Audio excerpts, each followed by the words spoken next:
श्रीभूमि जिले के दक्षिण करीमगंज समस्या के नीलाम बाजार क्षेत्र में जयनाल उद्दीन नाम के एक व्यक्ति ने अपनी पत्नी सफिया बेगम को तेज धार वाले हथियार से मारकर हत्या कर दिया। तत्पश्चात नीलाम बाजार थाने में जाकर अपना आत्मसमर्पण किया। पारिवारिक रंजिश के चलते हत्याकांड होने की जानकारी मिली है, लेकिन इधर परिवार के बच्चों के बीच भी दुखद माहौल छाई हुई है। किस लिए यह व्यक्ति जयनाल उद्दीन अपनी पत्नी को मारा, इस संदर्भ में कोई जानकारी नहीं है, लेकिन पारिवारिक रंजिश तथा दूसरे कई दबाव के चलते इस हत्याकांड को अंजाम दिया गया है। मानसिक तौर पर असंतुलन हालात में जिंदगी जी रहे जयनाल उद्दीन इस वारदात के बाद खुद को पुलिस के हवाले कर दिया। बहरहाल पूरे परिवार में दुखद माहौल है। बच्चों के बीच काफी उदासीन माहौल इन दिनों देखने को मिल रही है। लोग काफी नाराज हैं और पुलिस मामले की छानबीन कर अपराधी को गिरफ्तार किया है और कानूनी कार्रवाई भी की जा रही है।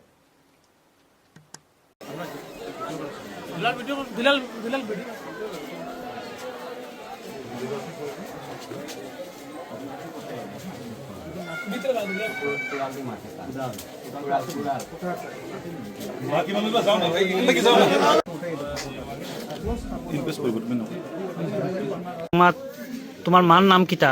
সফিয়া। কিতো হইছে ঘটনা, কিলা মারছো? আমার বার্দাই আমার লাদাই আমার মা ধরে দিল, আমার মারে গুলা দি তিনজে মার জয়। তুমি সব দেখছো নি? ও আমি দেখলি, আমি আসলাম। সে মারছে? আমার বাপে মার জয় মারছন?